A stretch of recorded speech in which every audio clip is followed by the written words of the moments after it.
Good afternoon, everybody. Thank you for joining us on this beautiful day. I'm Tom Campbell. I'm the director of the Fine Arts Museums, and it's a great pleasure to welcome you here today. I'm going to begin my remarks with our land acknowledgement. The Fine Art Museums of San Francisco recognize and pay respect to the indigenous people of the land where its two museums, the DeYoung and Legion of Honor, are situated in Golden Gate Park and Lincoln Park in San Francisco. We make this acknowledgement to raise awareness of the enduring relationship of the Ohlone community to its land in the Bay Area, and to underline our role as a museum that fosters inclusivity among the communities that we serve. The Fine Art Museums of San Francisco occupy unceded land of the Ramaytush Ohlone, who are the original inhabitants of what is now the San Francisco Peninsula. The Greater Bay Area is also the ancestral territory of other Ohlone peoples, as well as the Miwok, the Yokuts, and the Patwin. We acknowledge, recognize, and honor the indigenous ancestors, elders, and descendants whose nations and communities have lived in the Bay Area over many generations and continue to do so today. We respect the enduring relationships that exist between indigenous peoples and their homelands, and we're committed to partnering with indigenous communities to raise awareness of their legacy and engage with the history of this region and the impacts of genocide and the dynamics of settler colonialism that persist today. We work in ongoing partnership with and in gratitude to Native communities who generously share their art and culture with our museum and its visitors. Today, we are gathered to celebrate the museum's first major publication of Native American art that features a transformative gift from the Thomas W. Weisel family to the Fine Art Museums of San Francisco. The publication also pays tribute to a decade of collaboration across the departments of the museums, and with more than 100 scholars, culture bearers, artists, collectors, and museum professionals. Donor Thomas Weisel worked in concert with us to prepare a book representing the multivalent histories and stories of the artworks, and we appreciate his generosity, time, and dedication to the project. And we're so pleased that Tom and members of his family can be with us today. In 2013, the Fine Art Museums of San Francisco received the exceptional gift from the Weisel Family Art Foundation of over 200 works of Native American art.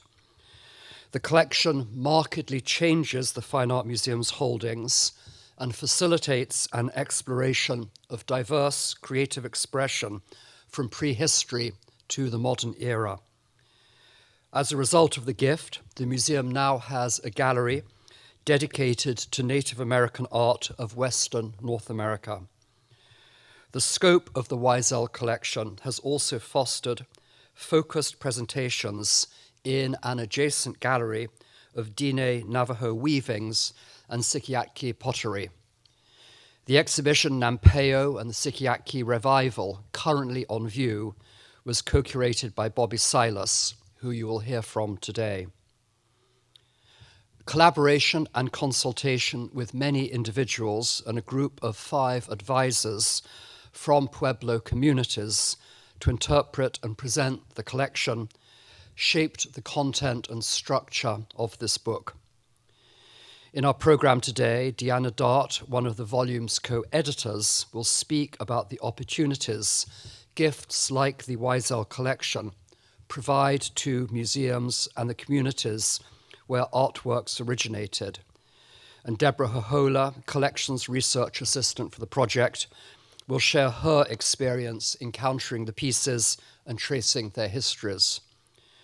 We are pleased that several advisors, Governor Arden Kucate, Brian Vallo, and Joseph Aguilar, have joined us today to share their perspectives as representatives of their communities and some outcomes of this project. This book celebrates Mr. Weisel's legacy as a collector while speaking to the complexities of the Native American art field and exploring the diverse beliefs, histories, and practices of indigenous makers, past and present.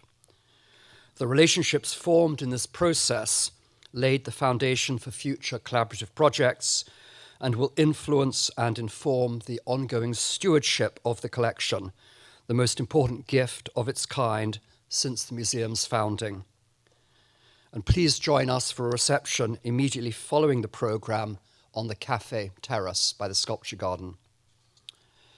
And now it's my pleasure to introduce Deana Dartt, Principal of Live Oak Consulting.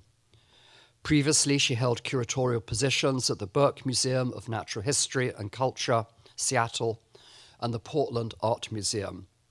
She is a co-editor of and contributing author to this book. Thank you. Deana.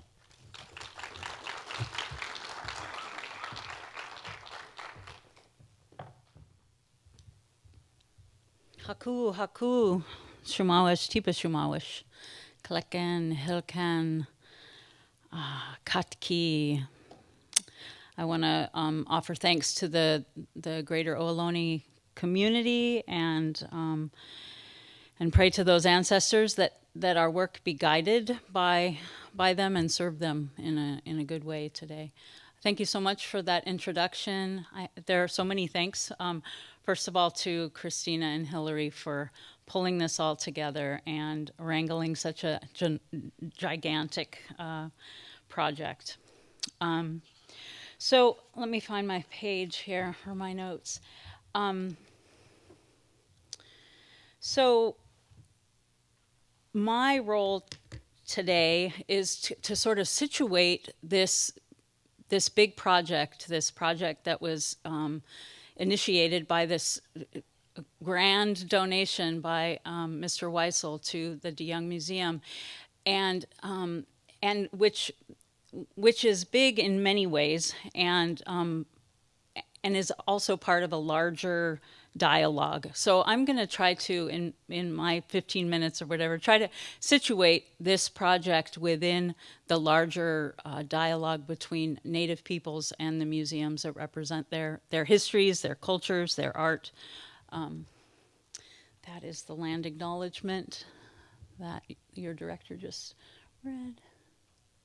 So my role has been, initially I think it was 2016 or 2017 that Christina reached out and asked Bruce Bernstein and myself and some others to participate in the curation of some of the works by that included in the Weisel collection, and also assist some in the curation of the gallery, the gallery that you see here, the Native Artists of Western North America. And over time, after that portion of the project was done and the catalog was to begin, the four of us, Hillary, Christina, Bruce Bernstein, and I, sat down and started talking about what kind of impact this catalog could have on the field as a whole. Influencing potentially the field to do better work in terms of collaboration. How could this catalog serve not only to highlight this incredible collection and what it means to the DeYoung Museum, but also to involve Native people in the research, in the development of protocols, in truly the representation of their ancestral and historic materials. So the biggest piece of this is recognizing that there's this milieu, right? There's currently so much tension in the Native art world around the representation of especially historic objects. So when we first met, it was right on the heels of a major institution opening an exhibition of Native American art and a backlash of feedback from Native American artists and art scholars. And so how could we then, do good work in terms of reflecting the legacy of this collection, as well as having it really be an intervention. So it's important. This screen is so small, and my eyes are so bad. So it's important to recognize really the context, right? That in art museums, and many of you probably already know this, but certainly our panelists and the other guests here recognize that this is the history or the legacy of art museums. But Native American art has been historically absent completely from art museums, right? And when it is shown in art museums, it's generally completely contextualized and often lacking in any kind of Native American interpretation or even Native voice accompanying it.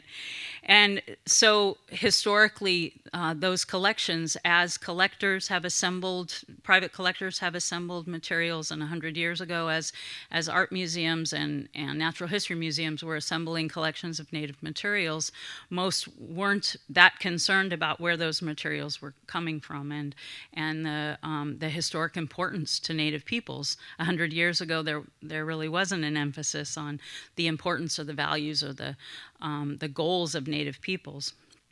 So those collections are rarely Native informed.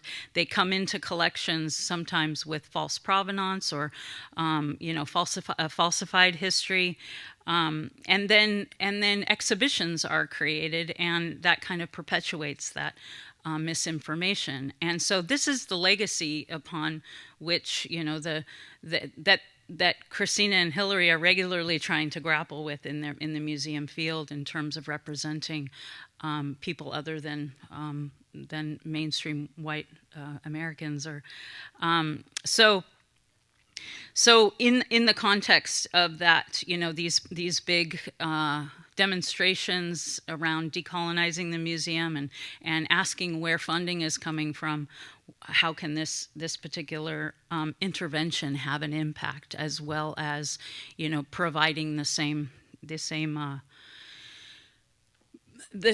kinds of things that come out of catalog projects generally. So the measures over the last 10, 15, 20 years to improve representation of Native people have come in the form of placing Native American objects in context with other American art, which is a step in the right direction, right? Because it's beginning to include Native American art in the Western art historical canon. However, it's problematic in many ways, right? Because it's disembodied from its cultural protocols. It's often curated by American colleagues or curators of American art who don't have a background in Native American materials. So it's a move in the right direction, but it has its shortcomings.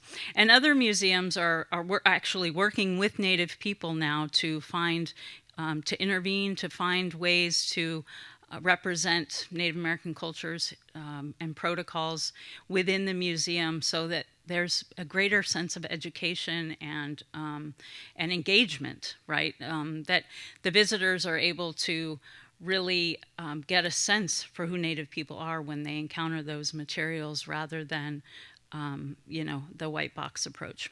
So this other image is a replica that was done by the Smithsonian of an important whale clan hat that was made in a modern technological 3D replica way, and then painted by a traditional Tlingit artist. And so that's one kind of remedy for repatriating the traditional objects back to the tribes, is that a 3D object in its place can be created and can serve as the object that the visitor encounters, along with the story of why that particular clan hat had to go back home. So these are some of the things that we see happening in the greater museum field. So the theory of applied decolonization that I've developed over the last couple of years speaks to how do we get these collaborations like the one that has just occurred over the last 5 years, 6 years, to be really rooted and grounded in a way that it doesn't require remaking the wheel every time a museum sets out to do good work with Native communities. The work that has just that you'll see on the screen and talked about today has been an enormous amount of work, and the economic support that has been required to bring people here and to produce this volume, this incredible volume, has been immense. Right, that support has been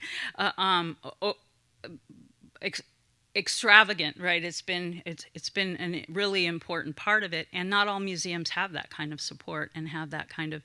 So how can museums, how can other museums make these kinds of really important interventions and collaborations? And this theory that that there's a piece of this work that is about disrupting traditional ways of doing things, even in the art museum, the conservation practices and other practices that don't align with Native values. And then integrating those Native values, the things that the young folks have learned over the last 5 years are so important and so vital for the continuation of exhibiting and developing programs related to Native art, that those ideas really need to be rooted in policy for the whole institution so that it continues operating this way. And in the absence of Hillary and Christina and others that have been so involved in this work, it can continue. It is how the DeYoung operates, right? When it works with Native communities, these are the things that we always do. So rooting the new concepts in policy. So I'm basically talking about a framework that can work anywhere, but that this particular project has been such a good example that really rooting it in policy could make the DeYoung a model, an even greater model than it is for this collaboration.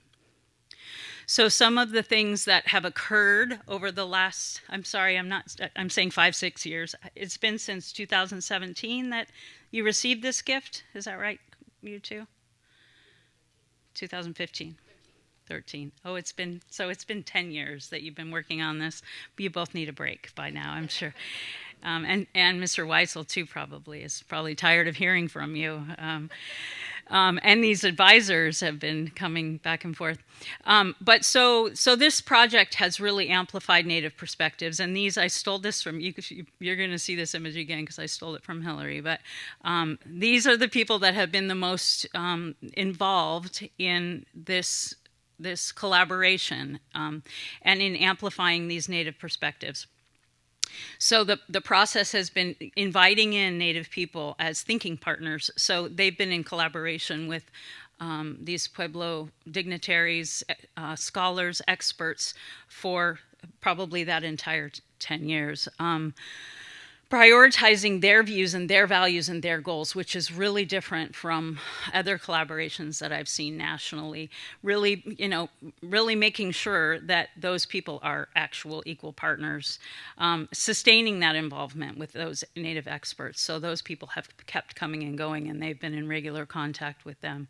Amplifying Native scholars, and so you're going to see in a minute that most of the book is actually written by Native American scholars, and so that also amplifies their voice in terms of the greater academic world, the greater scholarly world, including protocols, which you'll also see an example of here in a second, for sensitive materials, which is something that all museums are grappling with. There are inherently cultural protocols that come along with Native materials, and there's a huge responsibility to handling them properly, exhibiting them properly, developing programs around them properly, or not showing them at all. That's often a protocol and something that they had to navigate in terms of the Jemez pottery. And then training staff and volunteers. I'm told that Brian Vallo was here yesterday and Landis Smith was going to be here yesterday, meeting with conservation and collection staff to really integrate these these protocols and this learning into the staff, care of those collections. So important that the whole museum be kind of have buy-in around the care of Native American collections. So that what I said about this project has been so well supported by Mr. Weisel and also by the DeYoung staff, but that's also not always the case in art museums. And so this is a great model, but it's one that we can use. I'm going to talk in a moment here about policy that I'm involved in shaping, and this can be a great case study for other museums to follow. So some of the things that are significant to me is, first of all, this is such an incredible collection, and that these materials have such a cultural significance that it would be a shame if they were kept in a private collection and never shared with the tribal communities and the world, but the tribal communities first and foremost, at least from my perspective as a Native woman. Many of these materials were taken away, and it's so important, it's so vital that we, especially those that are landless and that are in processes of revitalizing language and culture, to have access to these really important materials. And so this book itself is a great resource, right? Because it can exist anywhere, and it's beautiful. It's too heavy to pick up, but if you can set it on your coffee table and flip through it, it's a great resource. And as I mentioned, the Native scholars throughout are these brilliant, astute people who also come to the scholarship with a Native American worldview and a set of values that are different from Western art historians. There's nothing wrong with Western art history, but it doesn't work when you're trying to interpret the culture and histories of others, people outside of that dominant culture. So we have to be looking for ways to either bridge those two cultures together or prioritize the origin cultures. And by having Native scholars do the writing, it really comes across. It really is a brilliant representation of Native leadership, right? And so the museum has really stepped up in amplifying those voices. Here's the example, and it's probably in another one of these. This is another one I stole from Hillary. Thank you, Hillary.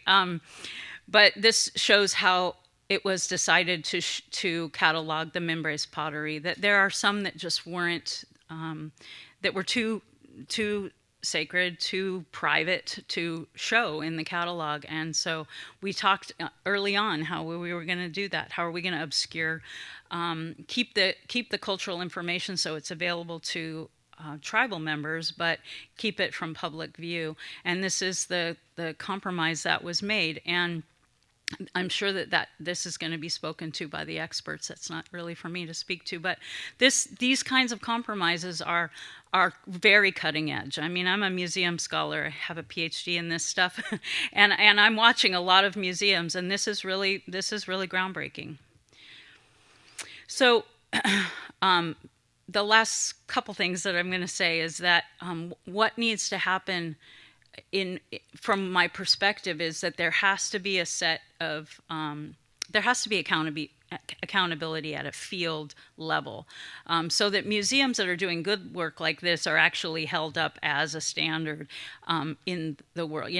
That there's actually some accreditation criteria or some kind of other peer reviewing that's happening between museums, so that when a museum does the kind of work that the DeYoung is doing, that it is actually held up as a gold standard. So several years ago, because of these issues, I had presented at the Association of Tribal Archives, Libraries, and Museums about the need for a field-wide set of standards, and there was a great reception for that, for the idea that I put forward, which was a set of accreditation standards for museums with Native American collections. And at the end of my talk, people came up and said, "You need to do this now that you've put it out there." And the next Monday, I got on the phone with AAM and said, "What do you think about having a set of accreditation standards for museums with Native American collections specifically that cover the whole the whole museum, from risk management to development and financial management, mission and planning. And they said, you should really be in contact with Brian Vallo. You need to call Brian Vallo. And I just happened to be at SAR doing a writing fellowship, and so I reached out to Brian, who's here, and you'll hear from here in a minute, to talk about what could be done to create a set of museum-wide standards. And Brian put me in touch with the people who had just completed the guidelines for collaboration, and we began to meet and talk about what could that look like.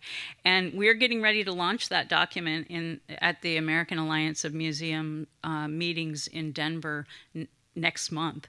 And so we've been at this for 4 years, but it is a set. We use the guidelines for collaboration developed by Landa Smith, who's not here today, and Brian and Cynthia Chavez Lamar and others.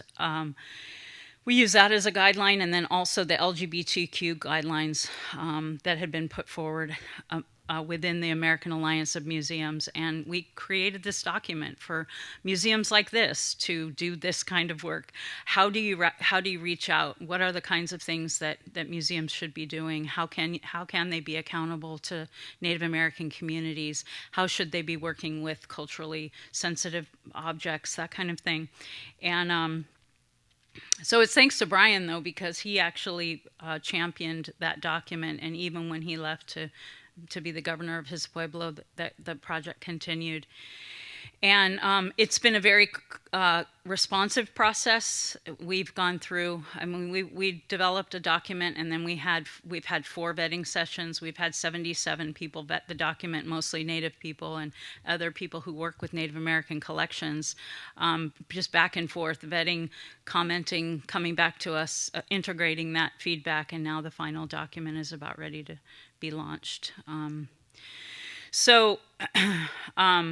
And at this point now, we'll move into an implementation phase with the Association of Tribal Archives, Libraries, and Museums, and they're actually going to create their own accreditation process using our document as their standard, as their guiding standard, and we're seeking funding to help us in that implementation phase.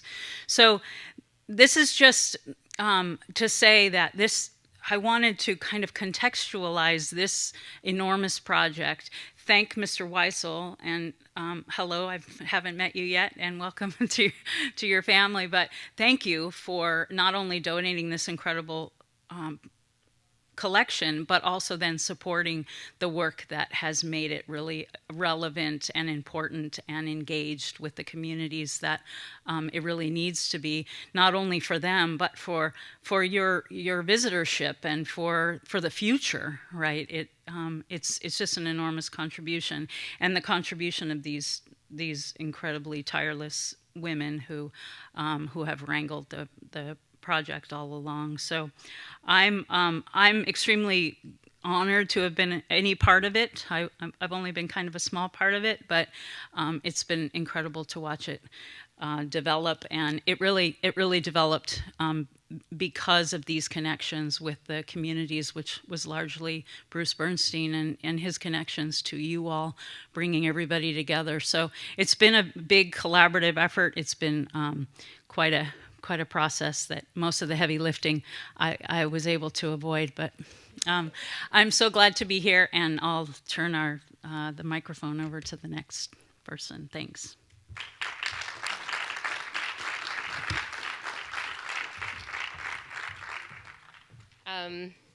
Thank you, Deana, for that wonderful presentation and for all of the guidance that you have given us through these many years. I think you're right, it was 2016 when we first had the opportunity to begin meeting with you, and you came and gave some wonderful presentations to our staff. So you have been an inspiration and a guide to us for a number of years now, and thank you. It's been a pleasure to work with you. So hello, everyone. I'm Hillary Alcott. I'm the Associate Curator of the Arts of the Americas here at the Fine Arts Museums of San Francisco. And I also had the privilege of working as one of the co-editors of Native American art from the Thomas W. Weisel Family Collection, and along with Deana Dartt, Bruce Bernstein and Christina Helmick and Jill D'Alessandro, a former colleague of ours who is now at the Denver Art Museum. So I am extremely grateful to all of you for joining us today, our speakers who come from near and far, and co-editors, and as well as all of you in the audience. I know it's a gorgeous day outside today, so thank you for being in here with us. Hopefully you'll join us after the program for a reception outside, and the sun will still be shining.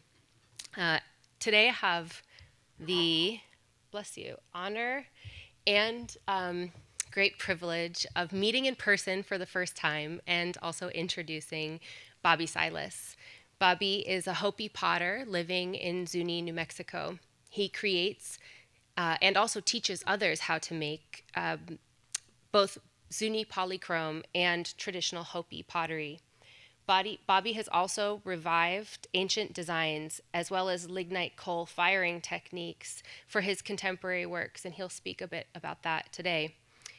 Bobby was a contributing author to the catalog, so come take a look through and find his entries. And he also was my co-curator for the exhibition Nampeo and the Sitkyaki Revival, which is now on view. It features the gorgeous collections that Tom Weisel gifted to the museum, some highlights from those. So I hope that you all can go see it. It is on view there where the pink star is, upstairs on the first floor. And Bobby is going to tell us a little bit more today about this project and about his own work. So please join me in welcoming Bobby.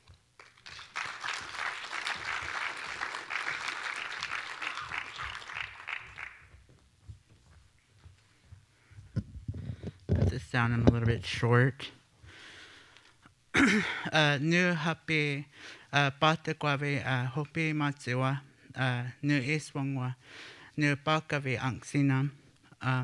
My name is Bobby Silas. I'm from the village of Bakavi, and my clan is Coyote. So I'm a little bit nervous, but okay. So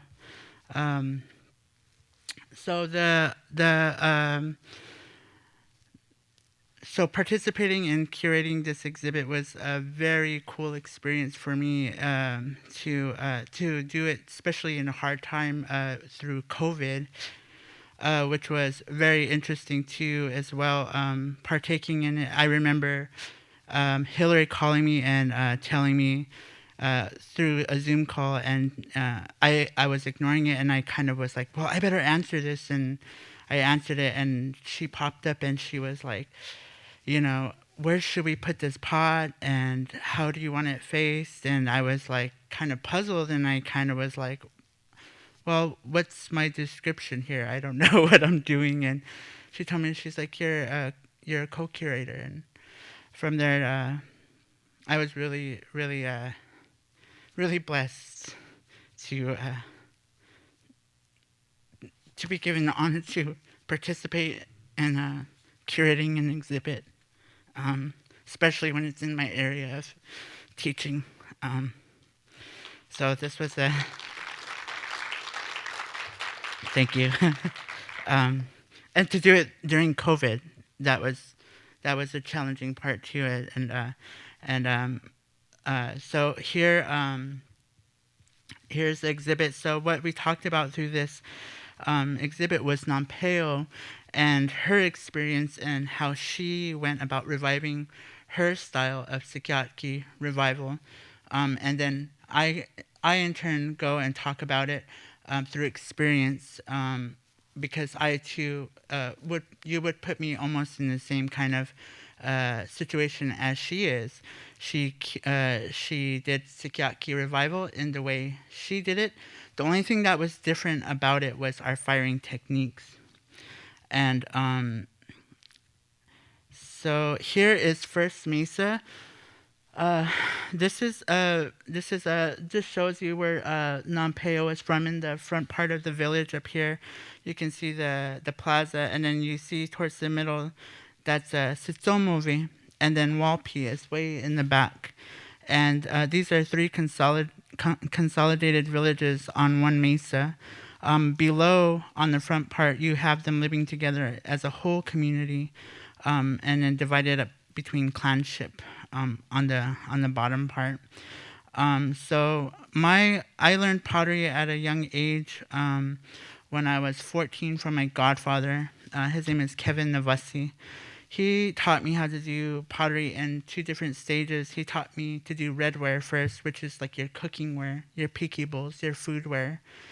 And then he taught me how to do my buffware, which is like the Hopi polychrome. And then painting came last. I learned in 3 different stages. On the 4th one, you're on your own. And that's the traditional way of like teaching for us. And you have to pay really good attention. I tell my students to pay really close attention, because in Hopi it was a little bit harder.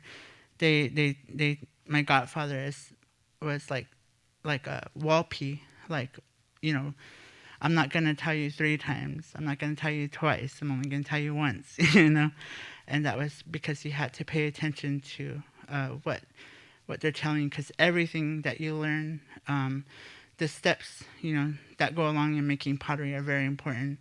And it's good that you pay attention and not forget, because this is how I teach and how my students learn as well today. So Hopi is on 3 different mesas. I don't have a laser pointer, but on the first 2 mesas below, Hopis lived on the bottom at one time. You have Sikyatki, you have Old Masungnavi, Old Shingopavi. A long time ago, when they used to live on the bottom, a lot of these villages all coal-fired long time ago, and a lot of them don't realize, even today now, that their ancestors created Sikyatki polychrome, or I would refer to as a Hopi polychrome, prehistoric Hopi polychrome. And I found evidence of coal firing all the way even to Third Mesa, Old Araibi, on certain parts in certain areas. And I teach Hopis too as well, because my pottery sits in its own category. It doesn't sit with anybody else's. It's very distinct in the way it's done. So Nampeo, relating that to Nampeo, is when she first started and she was getting her inspirations were from old pots, like the pots I was seeing. So she went out and I think her husband at the time was help excavating a ruin called Sikyatki, which is located on the bottom of First Mesa, a little bit by Hano, but towards the bottom.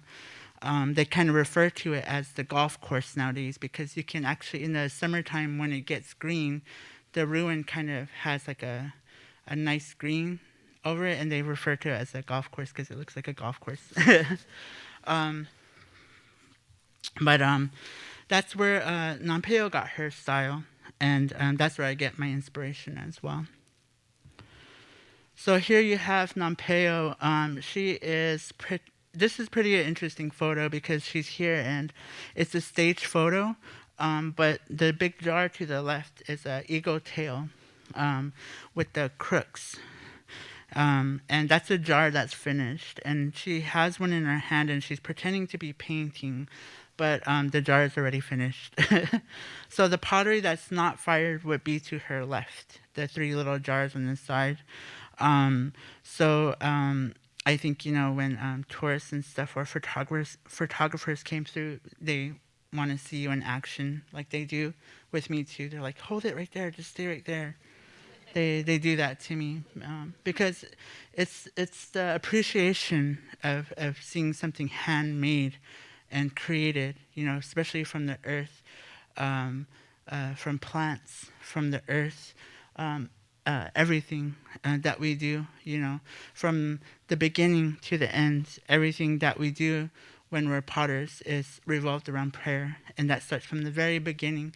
That's when you first get your clay, and when you start crushing it, and then when you polish it and everything, even down to the yucca plant.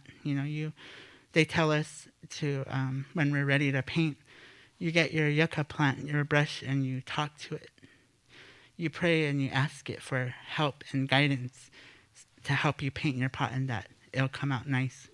So there's a lot of cultural teachings that go into Hopi pottery. So the inspiration that comes from to us and for me too, as well as probably Nampeo, is Sikyaki polychrome. So this is a piece of coal-fired pottery. This style dates back starts about 1400s and ends about 1640. Hopis were coal firing. The earliest, I think, is about maybe possibly 1100, and then it continues all the way to 1600s until the arrival of the Spanish, which is contact period about 1640. And then pottery tends to just coal firing stops after that, because there's a disruption to the firing process with later missionaries coming after the Spanish had come. They introduced sheep manure and domesticated animals, and they teach us how to fire in a different technique, and so it's a lot faster. And so that's a technique that the Hopi, and not just Hopi, but other Pueblos have adopted today, is using manure from domesticated animals to fire their pottery. But before then, it would be wood. Wood is the oldest, and then coal firing in the Hopi region will follow second, and then historical comes after that, after contact period. So back to the exhibit. So in the exhibit, we have an example of coal firing, and this what I was talking about, the earlier time periods of coal firing. So this is the first jar to the left and the top, and then the middle bowl on the top. Those are the earliest coal fire pottery, and they're probably made around the 1100s. And they're called Jedito black on yellow, but it's a prehistoric Hopi coal-fired pottery in the beginning, because back then Hopis didn't know how to experiment with colors yet. They were just figuring out how to paint with the mineral hematite stone. So it's very simple based.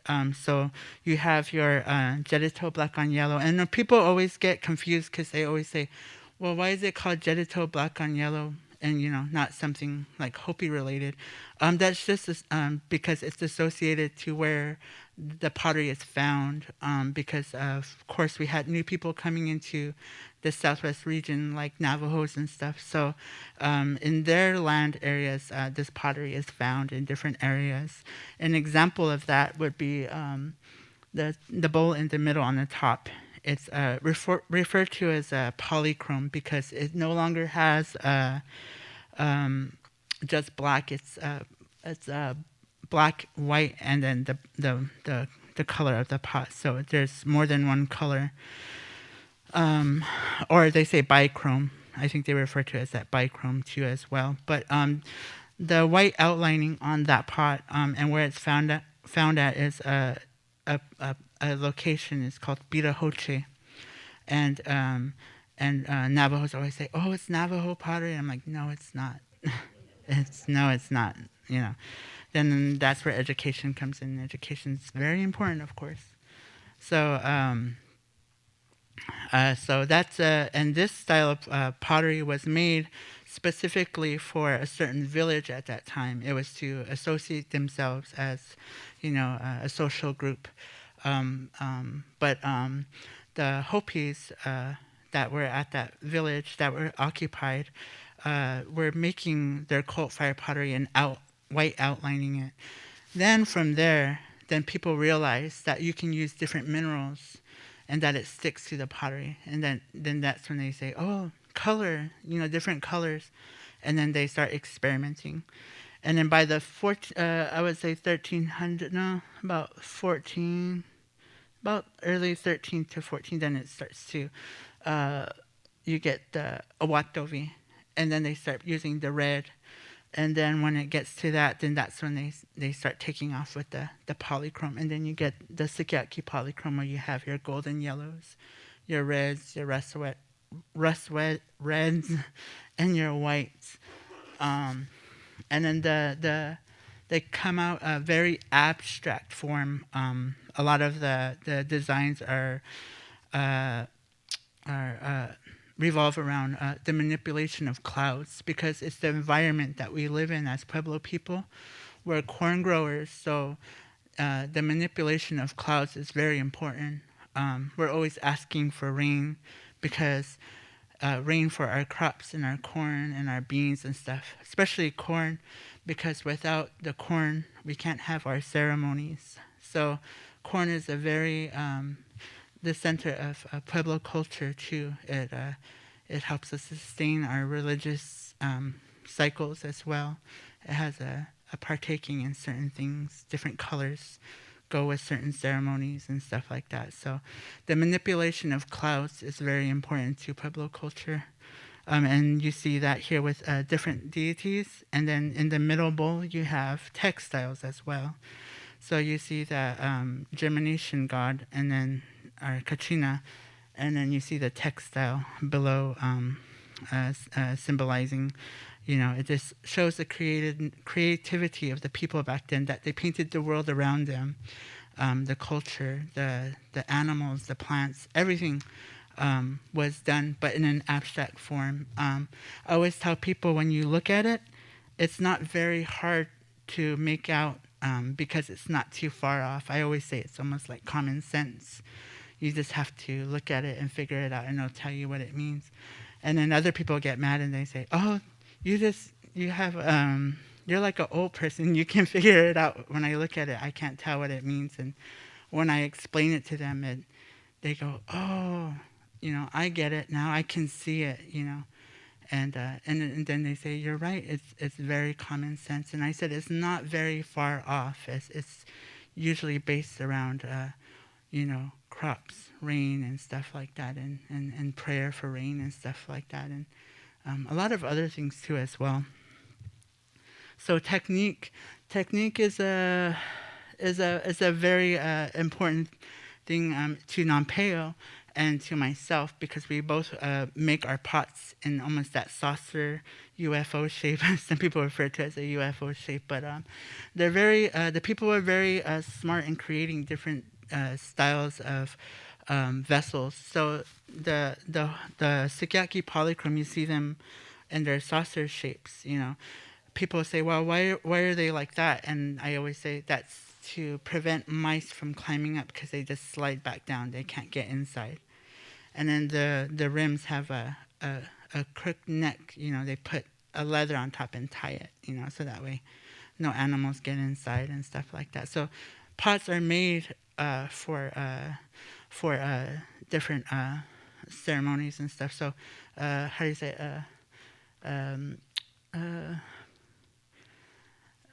certain things are like for ceremonial dishes, piki making, and stuff like that. But not all of it is, function doesn't always, how do you say that? Shape doesn't always equal function, I guess you can say. Yeah. So it depends on how the person wants to use it. Store seeds in, but you can see here she has her canteen, and she's putting her water in the bowl, and she's making a jar, and then her clay's right there. Then you have her using the coil technique, and this is what we still do today, is the coil technique. Firing here too. She's painting a jar here. Another stage photo, because I think that one's already finished, but the one on the left of her isn't. And then firing with sheep manure, like we were talking about. It's a new introduction brought to us by later missionaries. And you see her firing multiple bowls at one time. And her hair's like this because they used to dip their hair in water and they used to wrap it, and that used to keep them cool on a hot summer day when they're firing pottery. And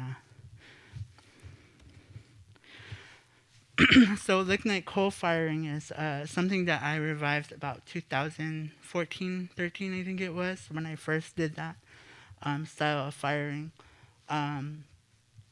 A coal firing lasts about, it's almost like a 24-hour cycle to finish just one jar. So you can see why the people switched over to manure, because it's only, 5 hours to fire one pot.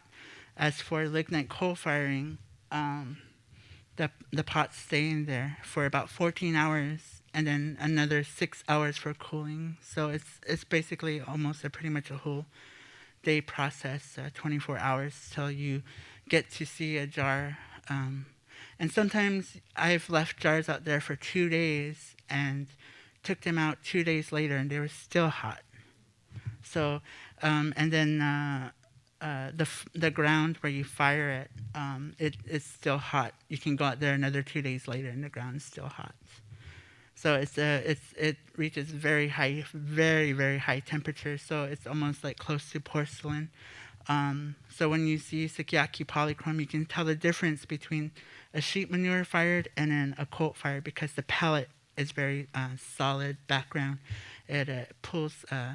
It's a solid palette background, and the colors kind of tend to pop out a little bit more, and your blacks get real black. But yeah, thank you guys so much. And a lot of the stuff that I did too for the book for the Weisel family, it was an honor to participate in writing some descriptions for the book. So if you guys get a chance, look through it, and I did some on some other pottery as well that I'm knowledgeable about as well. But thank you guys for this opportunity. Thank you.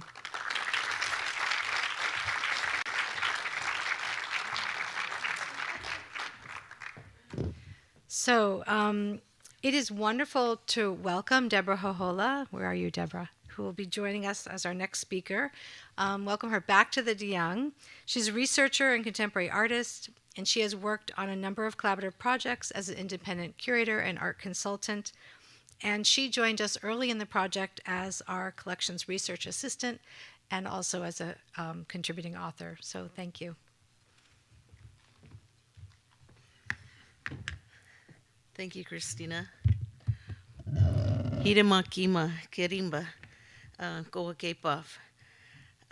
Welcome, everybody. Thank you, Mr. Weisel, for this beautiful collection. It was definitely an honor to meet my ancestors. And that's the title of my presentation today. I'd like to thank all the tribal advisors, Bruce Bernstein, Christina, and Hillary, for this fabulous honor to meet them and even get to know who I am and where I come from. The collection was humongous. There was so many beautiful pieces.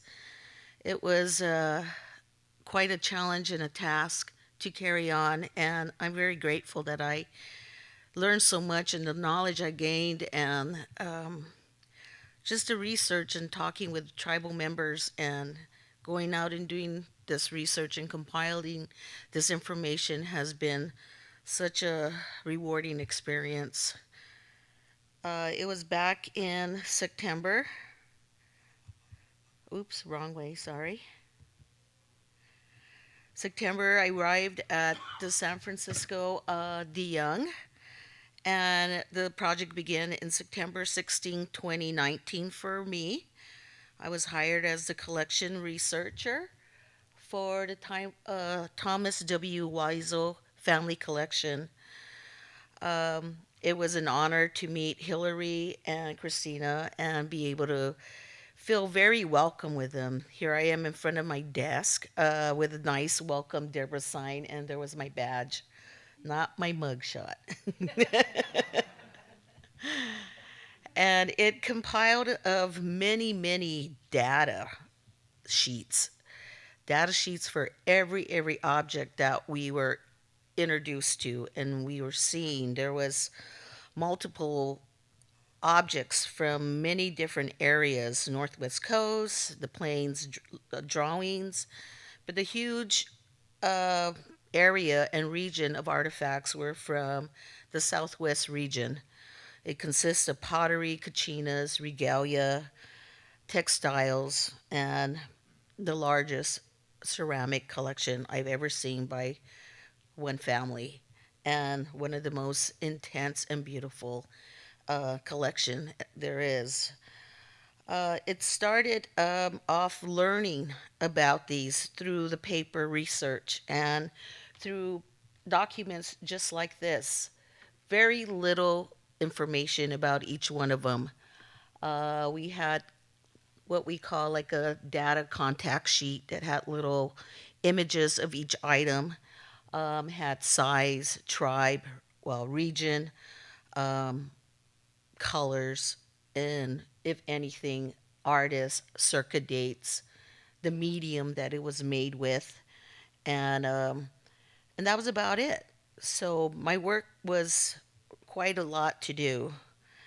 From that point on, we had to also create documents that fit with this project because we were starting to move into the direction of tribal advisors and tribal consultation that you had heard earlier from our earlier speaker, and this innovative step of how does a museum take these relations relationships with tribes and also these objects to us that are related to us. They are our ancestor objects. They've been touched, they have a spirit, they've been not seen, and are brought to an institution as huge as this. So there was a lot of learning and a lot of different curves and bridges that were being made. And as you can look at this binder, you can see how thick that is. And that was just the ceramic information.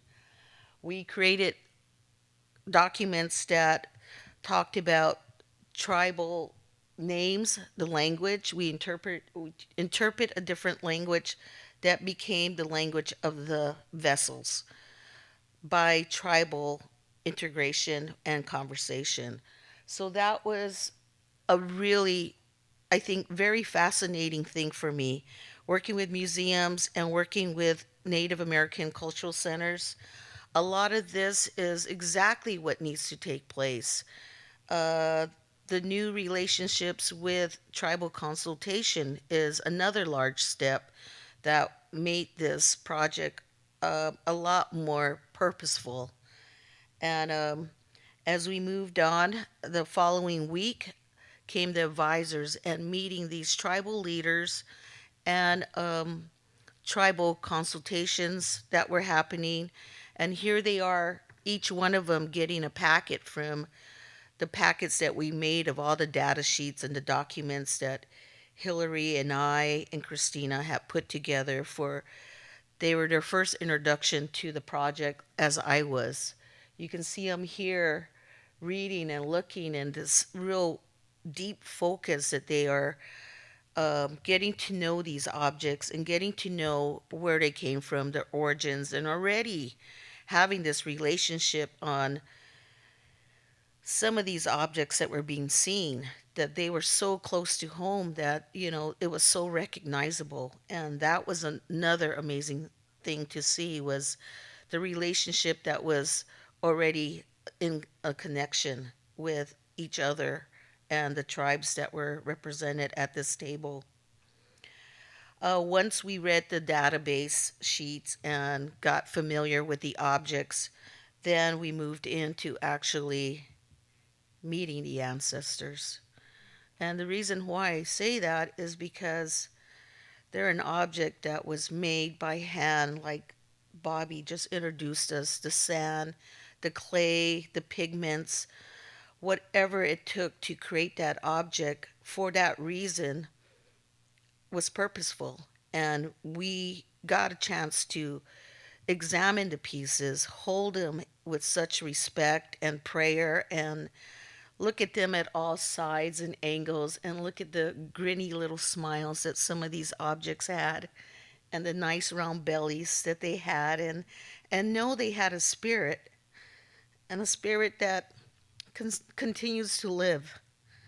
And that's very meaningful to me because as a tribal member myself, we struggle with all the above. We struggle with our language keeping, with speaking our language, keeping our ceremonies, and keeping these traditions alive. So it's very honorable to have this opportunity to see these educated leaders and these traditional men and women that come in and have a say in a museum like this, an institution this large and respectful. And I there's certain protocols, as was mentioned before, and these objects were very, very spectacular. They were breathtaking, but they all had life in them. So these are just a glimpse of this collection and what I felt was respectful enough to show. And the two little turtles, so delicate in this space, and the beauty of them, and the pair that you see in nature. I mean, there's hawks and birds and life that we need each other, a partner. And this is the stories they tell us, and the practice that we continue with, the values of our families and our mother and our parents and nature. So all this is what it reminds me of when I look at these pieces, and how important it is to get our communities to look at them. So I worked remotely from the Pueblo of Isleta and Albuquerque, New Mexico with this project. And I came to look at the objects, I came to visit, and then we created sheets that when I went back home, I got to do community-based research and archival research. So that took me traveling all over the state. I visit a lot of institutions. I like to thank Landis Smith at the Museum of Arts and Culture, who took me to the collection and showed the relatives of these ancestors that were very similar and as powerful. We created a different data sheet for that. We talked about what even the names of these objects were, these vessels were, the designs and what they meant. When I went out to the different pueblos, I also got to meet artists similar to Bobby that told us the meaning and how the process of some of these objects were being made. In the middle or toward the end of this, I did a tribal consultation with Acoma Pueblo, you see here, Sky City, Aku. And I met with Brian Vallo, who you'll hear from later. And he talked about the vessels and that relationship, the designs, how powerful they are, what they meant, how important it is to preserve these designs that are kept secret within our societies and within our communities. I visit the Pueblo of Zuni, New Mexico, that you see here. And in their remote little spaces but yet, we all are contemporary, living a contemporary life. And talking with Arden Kucate, brought 5 artists out to meet me, and I showed them these data sheets, and the conversation that was brought to the table was just a super powerful conversation. And these artists recognized these designs that went through the lineage of their families. So they knew that, oh, my grandma, my great-great-grandma, the conversations were getting longer and powerful as they were looking at all these images. And then we got hit with COVID. COVID-19 hit my research. I had everything in play to go visit Hopi and Second Mesa. I spoke and corresponded with a woman, Gloria Loma Heftiwa, because one of the advisors, Stewart, that was in this group was very, very busy. So that ended my actual travels to the communities within New Mexico. And but while we were here, this is the group again shown earlier in the presentation, was these amazing people. I mean, that's me in the middle, the tallest one. But, you know, just the conversation we had as a group and talking about the designs, the sacredness of these objects, and the, like I keep emphasizing, is the purposeful meaning behind all these vessels. That was just so overwhelming. And to now gain such a close friendship with these individuals and having such great honor and respect for them has been very honoring. And to be able to work with Christina and Hillary is definitely, you know, puts the cherry on this big pie that we all are here for. And so, you know, I'm ending it sweet. They told me 10 minutes, so I'm like trying to keep it to that time. And here's one of my favorite pots, because it shows the power of community. It shows the matriarchic lineage that we have as Pueblo people, our mothers, our grandmothers, our clan leaders. This is a perfect example of that. Herkim, thank you very much.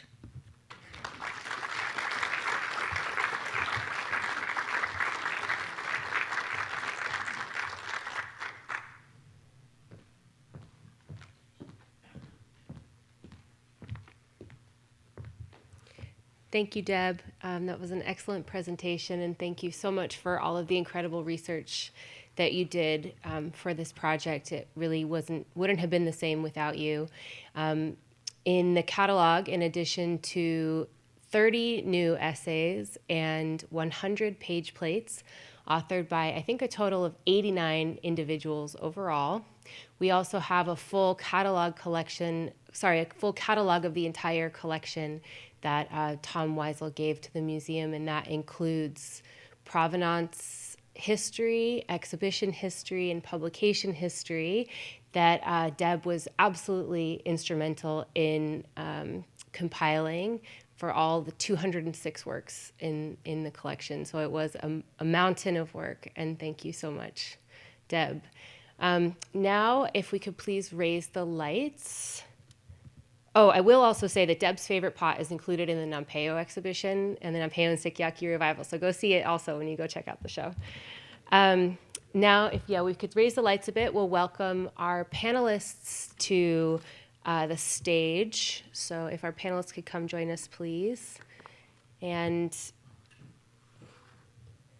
I will say that it is an enormous honor and an enormous honor to welcome these esteemed gentlemen here today.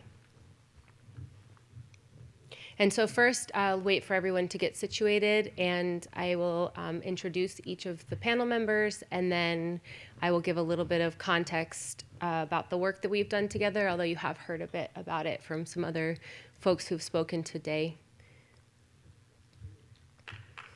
Thank you. So I'll go in order from right to left. Brian Vallo has spent the last 30 years working on museum development, the protection of sacred sites, cultural heritage, the arts, and tourism. He is the former director of the Indian Arts Research Center School for Advanced Research in Santa Fe and was instrumental in the development of Acoma's Sky City Cultural Center and Ha'aku Museum. Brian Vallo served as governor of Acoma for an unprecedented 3 terms and was serving as governor while we worked together on this project. Bruce Bernstein has published broadly on Native arts and museums and also has curated many exhibitions. He has worked in distinguished positions, including as director for collections and research at Smithsonian's National Museum of the American Indian, Chief Curator and Director of Santa Fe's Museum of Indian Arts and Culture Laboratory of Anthropology, and Executive Director of the Southwestern Association for Indian Arts. Governor Arden Kucate is a former councilman and is now governor of the Zuni tribe. He belongs to the Sun clan and is a child of the Crane clan. Governor Kucate has years of experience working with museums, cultural institutions, National Park Service agencies, and other historic preservation organizations. Joseph Aguilar from San Ildefonso Pueblo researches the archaeology of the Southwest and serves as a consultant for exhibitions, including projects at Colorado's Mesa Verde National Park and Santa Fe's Museum of Indian Arts and Cultures, and now the DeYoung as well. He presently serves as an archaeologist for a Bering Straits Native Corporation.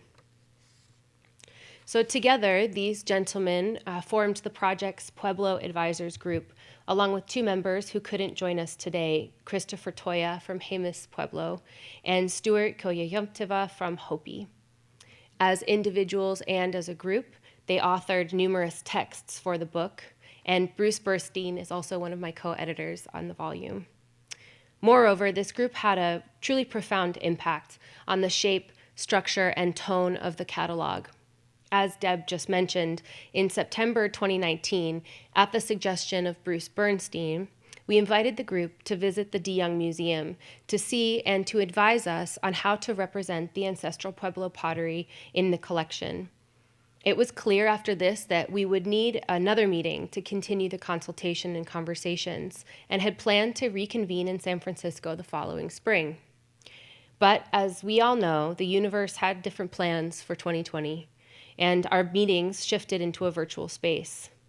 Because of this, we were actually able to have more time together in the end.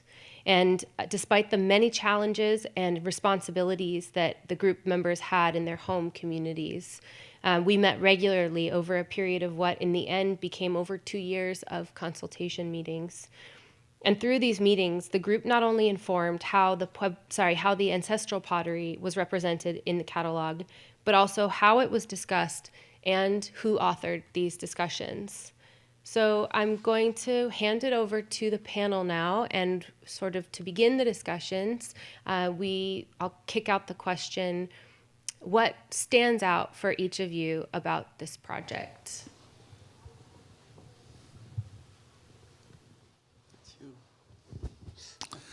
Thank you, Hillary. Good afternoon, everyone. My name again is Brian Vallo, and I'm really happy to be here this afternoon. Thank you all for attending this session. I think what I really want to convey in response to this question is that this has been a very unique experience. I, along with my colleagues here and those who aren't with us today, have a wealth of experience working on similar projects. Many of us are engaged in the review of collections of ancestral Pueblo materials.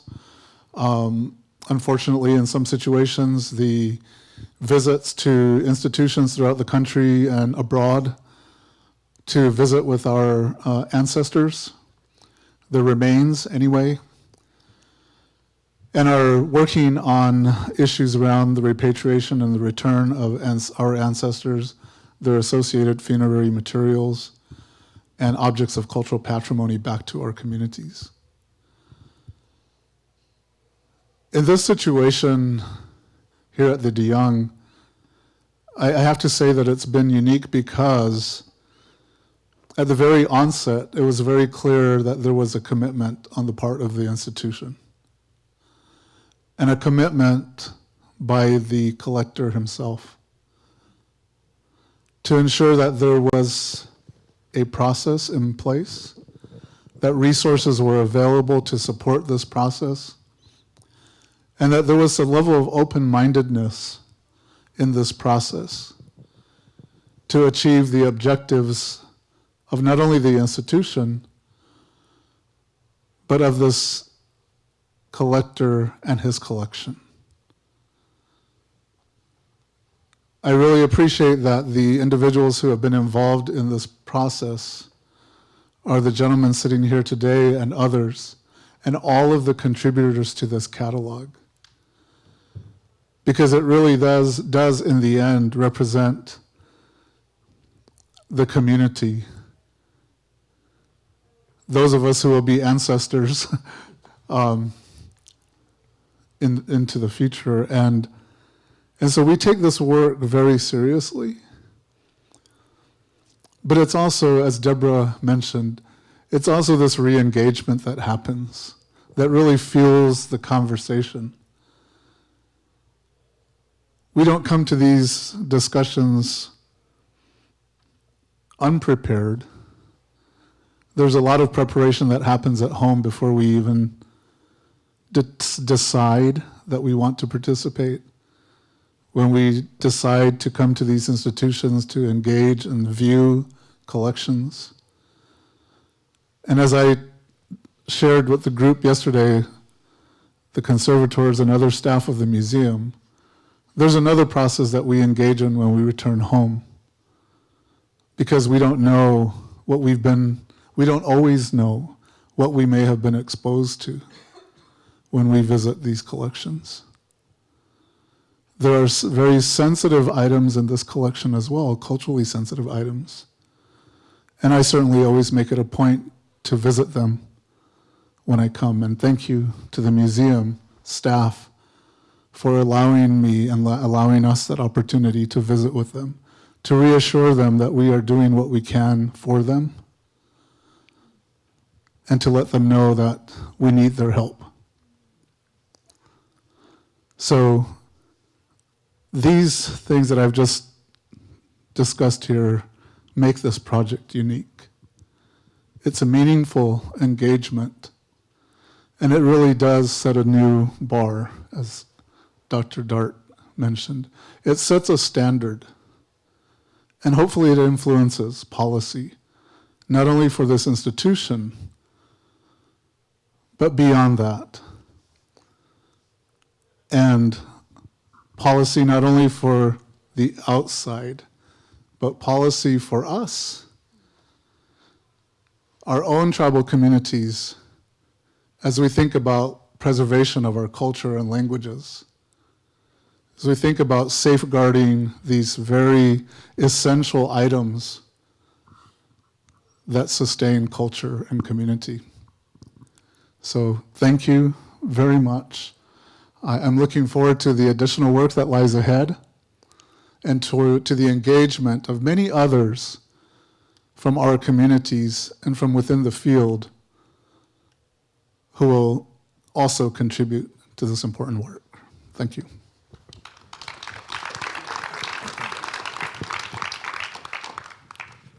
Thank you, Brian, and thank you everyone for coming today. I'm Bruce Bernstein. I'm the one without the parentheses after his name. And you might be wondering what I'm doing here and sitting up with these friends and distinguished colleagues. I'm a PhD anthropologist and have worked in museums for quite a while. And I always thought I was privileged to talk to the descendant communities, originators of the things in the museums where I've worked. And I often thought very deeply about their beauty and their meanings, and realized that in the museum and in the collections and in the catalog cards and in the papers that go with things, there was a great story or great stories and narratives not being told. And those have to do with Native peoples.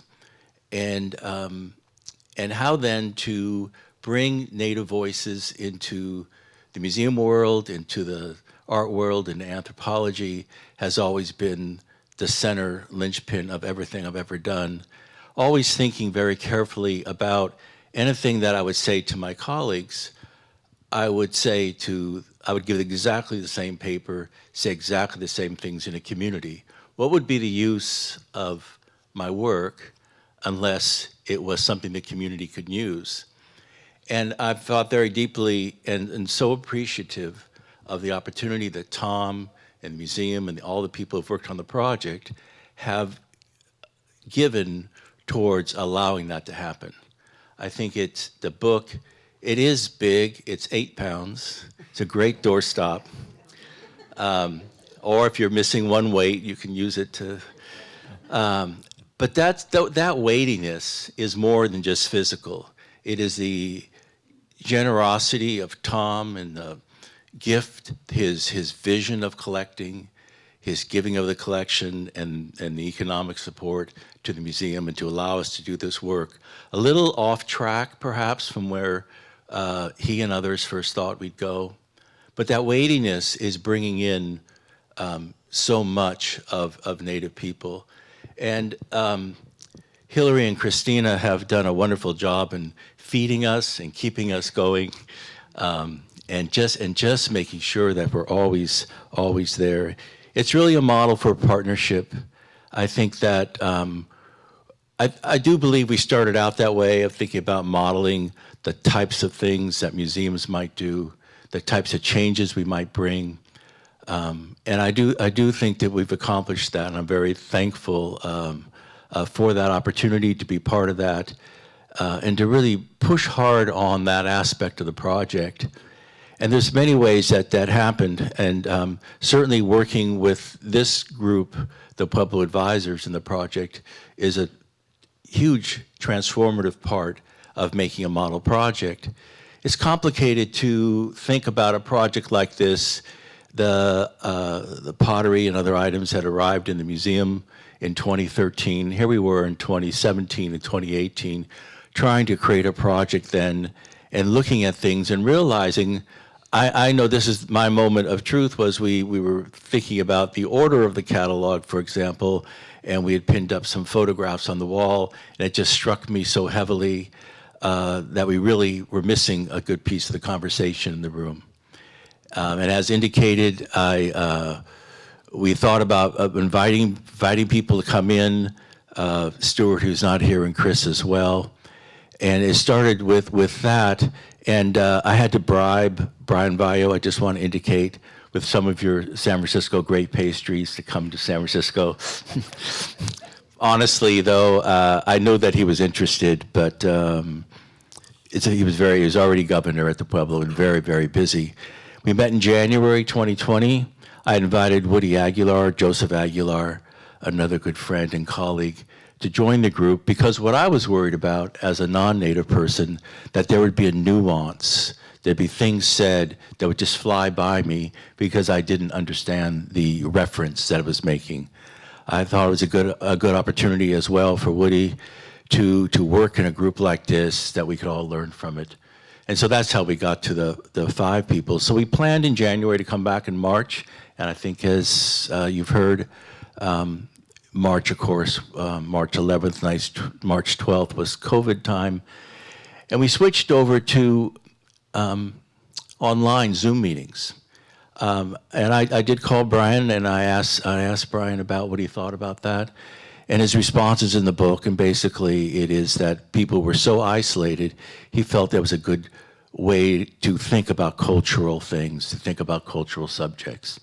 And so we went on to Zoom, and the acuity of Hillary and Christina and moving things along and getting us online were just terrific. And we did spend 2 years, and we went through every piece in the collection and discussed it that way.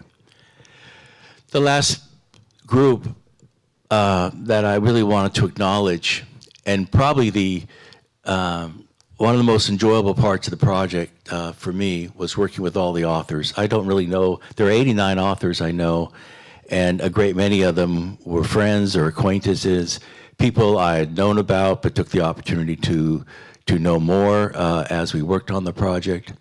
And having those 2 or 3 years really filled my life, not just because it was isolation time for us, but it really filled my life. And I find myself very lonely now, I would say, in thinking about all the people and great experiences. So, but I want to say just one more thing about working with that group. There are Native people who are trained to work in the white world, or the museum world, or in academia. There are people who've taken their lives and taken that opportunity to do that. And they speak, very usually they can speak well, and they speak often.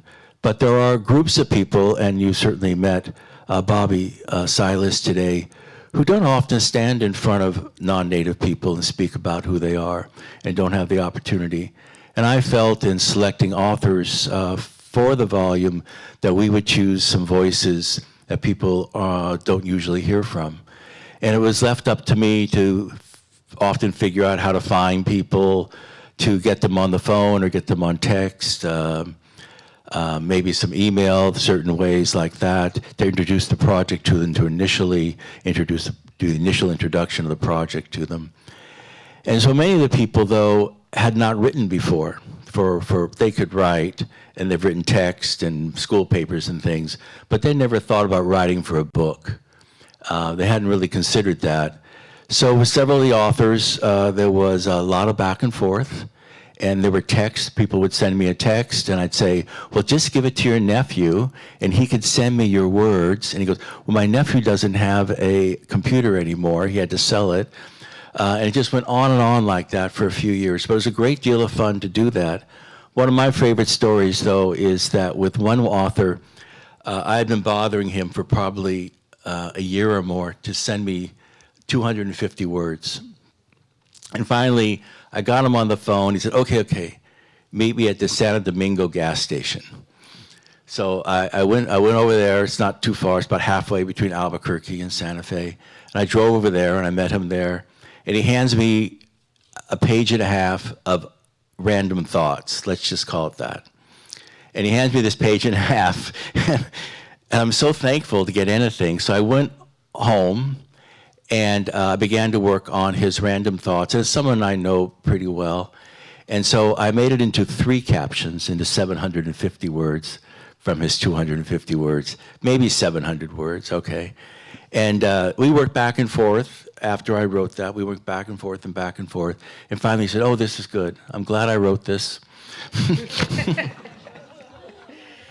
You're welcome. So now we're set. We're just about set, and I think we're just about we're done. And he calls me and goes, I really can't say that. I really have to change this around. Is that okay? And one of the great pleasures of working in the museum on the project is I knew it was okay that he was going to tear apart one of the essays he had written and rewrite it, because he felt he couldn't relate this story. It was a simple story, but a meaningful story. It was a story about going to clean ditches and people eating at cleaning the ditches, the irrigation canals.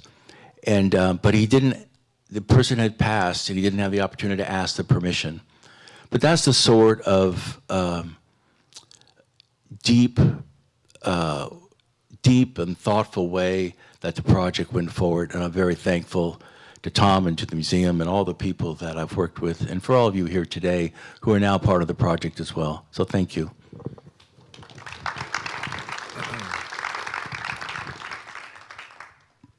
Kishi, Goton Deana Dartt, Arden Kucate leshin ho yato kweten.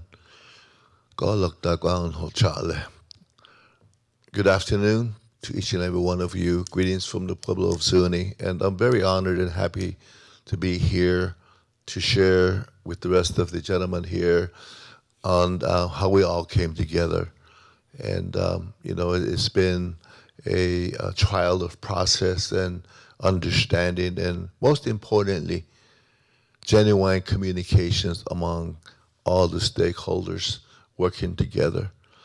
And when this first started, this whole undertaking started, we were very fortunate to be looked upon and considered and spoken to in whether if we wanted to be able to participate in this huge undertaking.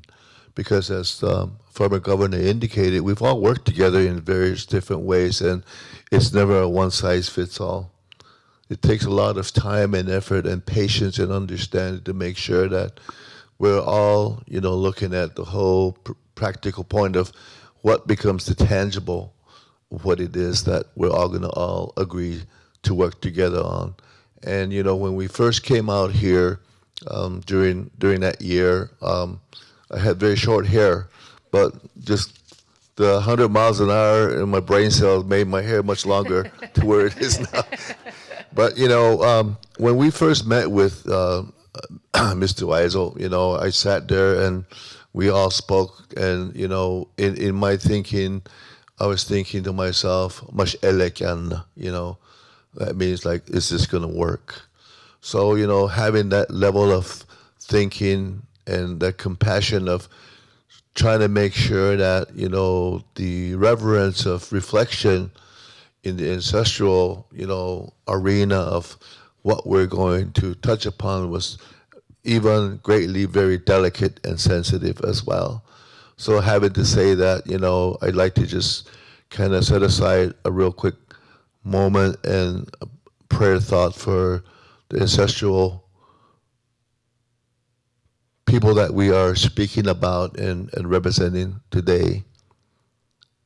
Because through them, as my brother Brian indicated, after dialogue of communications, discussions, and what have you, from the home base, this is something that you basically have to walk with, sleep with, and when you have your own little down, quiet time, you go outside late in the evening and you offer some tobacco, prayers, and you revisit, the whole initial concept and the understanding of, this whole undertaking of the project. So I think coming from ground zero, from the indigenous outlook of understanding and kind of putting together and mapping it out with the scholars and trying to weave that into understanding the traditional concept of it, given that for myself, I come from a more of a traditional arena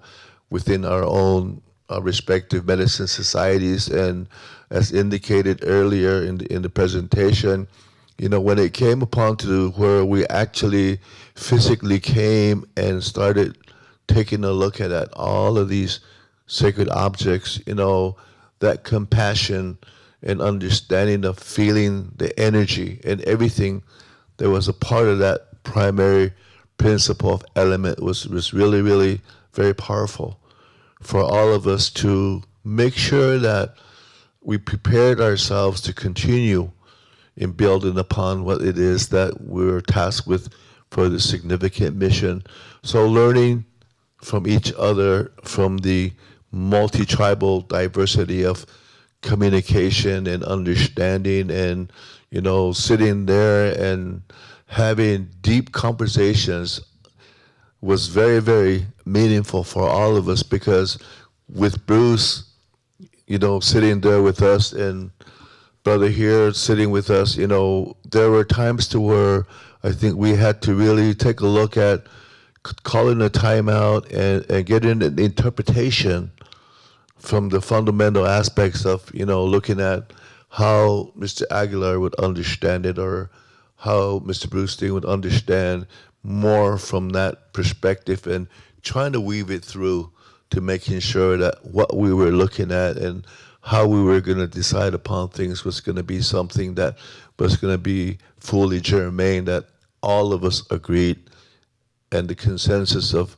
understanding was there for all of us. So it was a lot of, well spent time and energy making sure that, this whole unique process of undertaking is something that is now that I see as one of the unturned stones in history, where we were given this very, very finite opportunity to come together and take a look at how can we best put together a deliverable that was much more of a broad interpretation of where it was coming from, our world of point of view and understanding. So I want to thank the staff and everyone that was always there to guide us through and help us through, and most importantly, to nurture us while we were out here.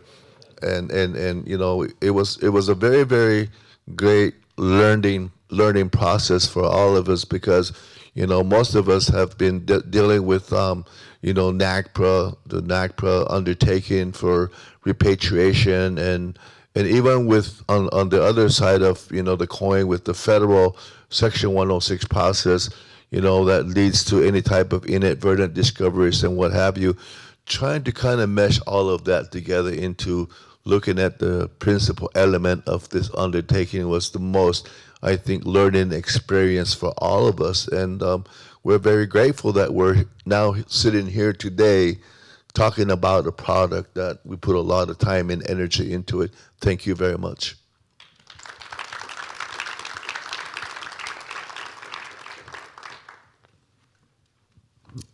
Hello. Thanks everybody for coming this evening and listening to what we have to say. I'm Joseph Aguilar from San Ildefonso, Pueblo. My background is in archaeology. I've been doing archaeology for 20 plus years. Got a PhD in archaeology from the University of Pennsylvania. And so that's my background. That's the perspective that I bring to this project. And when I was approached by the museum and this group to join this project, to be honest, I was a bit intimidated. I was the fact that it was the DeYoung Museum. I knew very little about the museum. I just knew it was a big museum in San Francisco. I knew there was a big time collector. And these two things combined, it could be a bit intimidating for a person like me. And I thought to myself, what can I contribute to this project? And so I took on the project because my background in archaeology, I mean, I quickly realized that museums represent the legacy of archaeology. They represent the legacy of anthropology, of ethnography. Many of these collections wouldn't exist were it not for early archaeology and anthropology in our communities. And so it was a natural fit for me I still do archaeology, but I'm also involved in museums. So it's a natural fit for me to become involved in these types of projects. Like I said, I felt it was going to be a great challenge, and I knew that it wasn't going to be easy. But like the others have mentioned, the support that was given to the project and to the advisors and everybody involved really made the difference. And I can't say enough. Like, it's understated, I think, here in this context, the work that Christina and Hillary have done to wrangle everybody, to facilitate these discussions. It just really goes to show the agency of the museum. And in our discussions, it really illustrates the collective agency of the group, of the advisors, of Mr. Weisel. Together, that collective agency, I think, is how we move the fields forward, and how we move museums forward, how we move the practice and art of collecting Native American art forward. And I'll just be honest, like, there were times in these discussions where they were heavy. We all didn't agree. We had to take a step back, like Mr. Governor Kucate mentioned, and take a deep breath. And it was in those moments of like disagreement and stress where I realized that this is what progress looks like. It's tidied up right now in this beautiful catalog, right? But those moments where we're sitting on a Zoom call or in the collections and the heaviness of what we're dealing with, it hits you. That's progress, and those were the moments of progress that are tidied up in this beautiful catalog. And I really see the impacts of this work having a far reach in not just the field of museums, but in how people collect Native American art, how anthropology is done, how archaeology is done. There's already kind of buzz, right, Brian, on social media, in circles of anthropology, Native art, of the early impacts already of this, the catalog and the project itself. So I'm really excited. about how far-reaching this work will, the impacts it'll have on the disciplines of museums and art history, anthropology, generally. And that's what I'm really excited for. And I'm really excited for the change this will bring to the practice of what we do as museum professionals and anthropologists. And that's exactly why I got into this project, and I'm really very pleased with the outcome.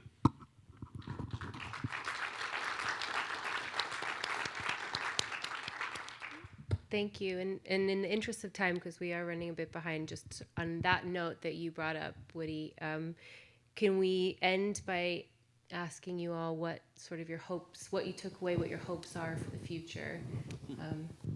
Big question, I know. Okay, I'll go first. There are many opportunities that are presenting themselves in this time where this type of work is concerned. In the field of not only museology, but also anthropology, archaeology, and the arts. And one of the things that I'm excited about is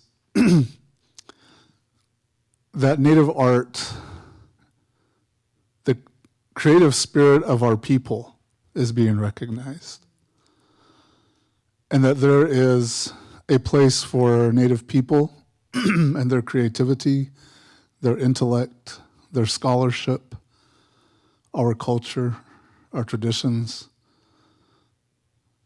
in this Western context. And so this type of work really needs to be advanced within the fields and within society.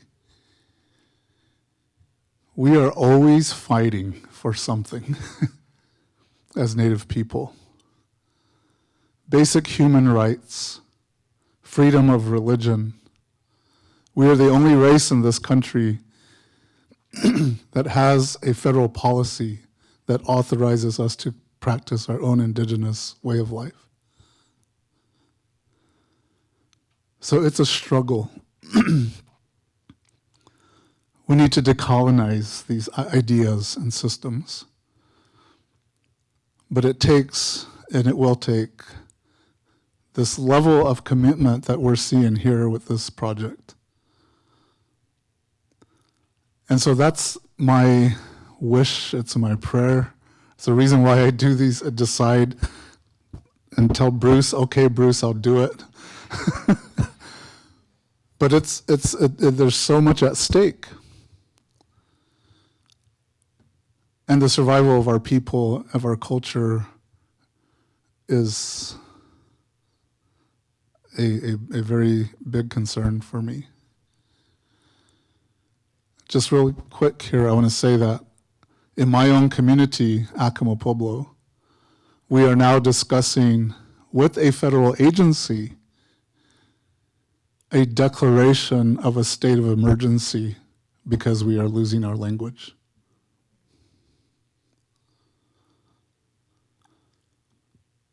So I hope that the work that we've done in this project and the work that will continue, which I'm really excited about because we're engaging more of our own Native people in taking the next step in this initiative. Please visit the Native American Gallery here because that will change. A new exhibition will be presented in 2025. Curated with the prayers and the thoughts and the innovation of our own people. And so I'm excited about this, and I'm, I will continue to be involved as much as I can be, but I really like to see this as opening the door for our tribal artists, for our tribal Native American scholars, for the next generation of cultural leaders who I hope are also going to be fluent speakers of our languages, so that we can continue to influence the change, educate all of you and your generations to come. of the beauty of the Native people.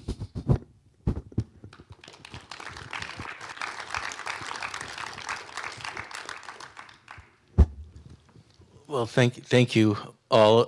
Again, thank you again, Brian, for your always great words, and Governor and Woody as well.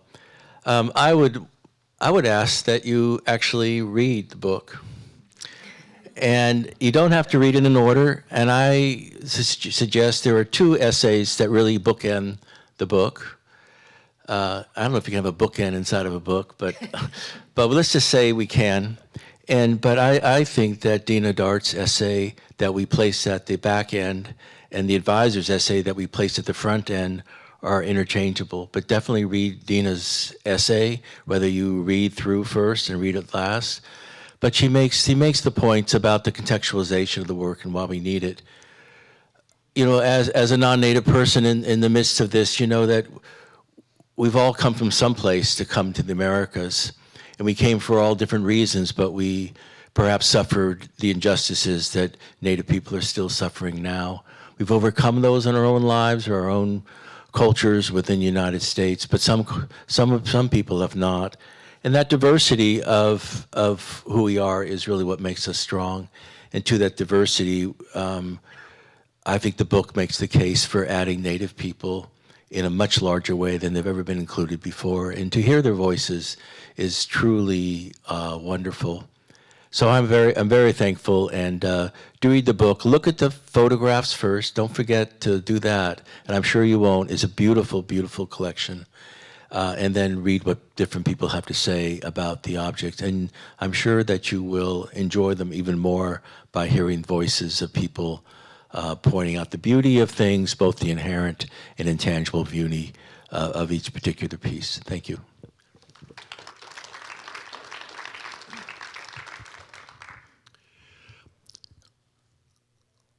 I'd also like to quickly indicate and recognize Stuart Koyamtiwa from Hopi that was a part of this undertaking, as well as Mr. Chris Toya from the Pueblo of Jemez.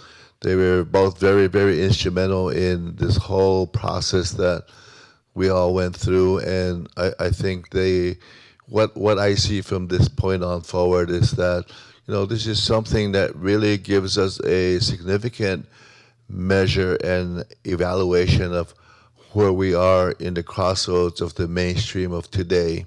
This is something that needs to continue, making sure that, you know, we take these type of, you know, unturned stones, so to speak, to where it's a proactive engagement that is much more multi-tribal, diversified initiatives, to where it builds upon really weaving back since time immemorial our ancestral, you know, territory and the background and of understanding where it really is important that, you know, this is a historical benchmark to where it's a seed planted, which we need to continue cultivating for the generations of today and beyond, to make sure that, you know, we make that full circle in making sure that the interpretation from the indigenous communities of where we are today continues to perpetuate the significant understanding of how and why it is so important in representing the way we do of all our ancestral people. Thank you very much.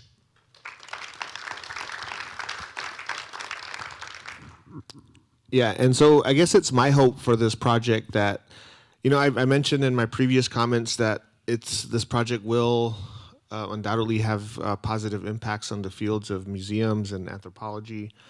But it's also my hope that this project has an impact in even just a small way on my community, on public communities in New Mexico, in communities that are represented in the collection throughout North America, that in some small way, whatever that might be, that this work translates into the perpetuation of our Native culture, in the preservation of our culture, because otherwise, why am I doing this work? Because those are the things that are most important to me. Tomorrow afternoon, I fly back to San Ildefonso Pueblo, a community of 600 people. I'm excited to jump on my Kubota tractor because it's time to start planting white corn in a couple weeks. I'm excited for the next ceremony that's coming up. Like, those are the things that really matter to me. Those are the things that really matter to my community. And I really hope that this work translates for the outside world, to have just even some kind of small understanding or even respect for our cultures. Because when we return home, we're all going back home. We get back to our Pueblo lives. We leave this work where it is. It's ongoing. But we really hope that the work translates into some positive effects for our community. And that's my hope.